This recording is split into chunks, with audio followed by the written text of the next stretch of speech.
for 5 o'clock right now in the evening, 5:47 Central Time, so it's 6:47 in Philadelphia.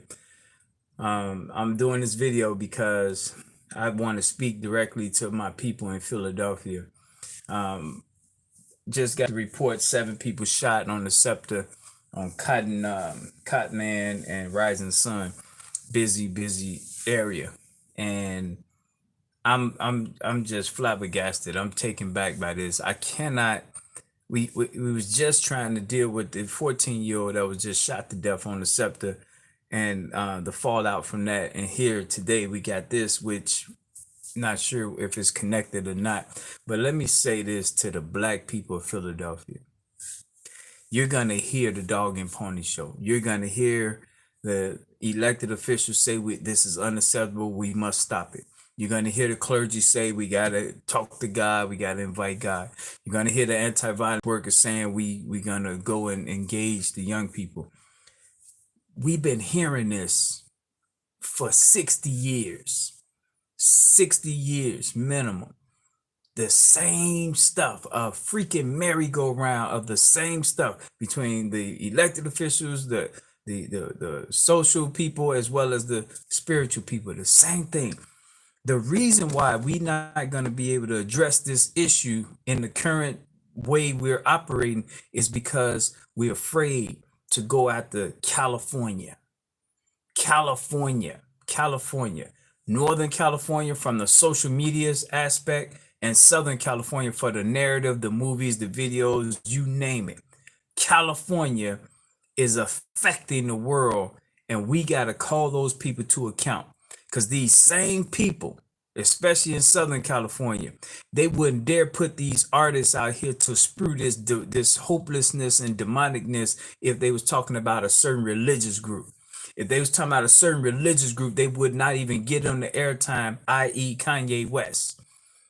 But because they're talking about killing other fellow black people, it's acceptable. It's even cool. But let them talk about killing a religious group, even a dog or animal, and they'll say this is unacceptable, but it's acceptable to talk about being gangster thug and killing each other.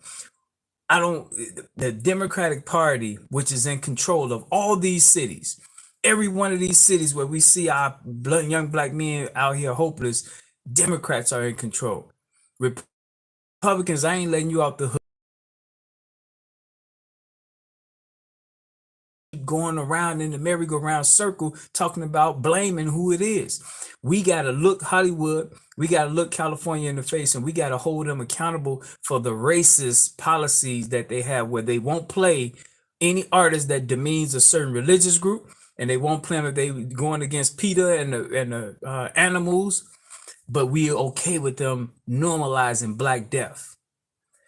I want to hear black elected officials calling out California, Northern and Southern California for this. I want to see whenever they come before you with anything that they need tax breaks legislation on, you refuse it unless they raise the same bar they have for animals and certain religious groups. That's the outrage we need to hear from those elected officials. And then we got to switch it over to us. We got to switch over to black people. We can't do both, you guys. You can't have the t-shirt on saying blacks come together and then you out here saying I'm gonna shoot this NIGGA.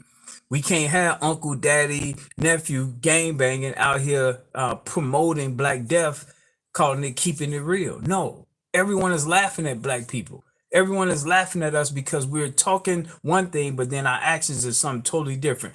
We got to be able to pull our dollars together so that we can make sure that these young people have a bright future, that they're traveling, getting outside of Philadelphia. They got to see that it's more than Philly. There's a little Philadelphia in Chatham of Chicago waiting for the Philly people the children to come, grow, and develop, and vice versa. In little Philly, they waiting to come out there. If we're not talking about travel, we're not serious about this whole anti-violence. I don't care. You can preach, talk to them till you blue in the face. You're not going to treat the crack addict in the crack house and expect them not to do crack.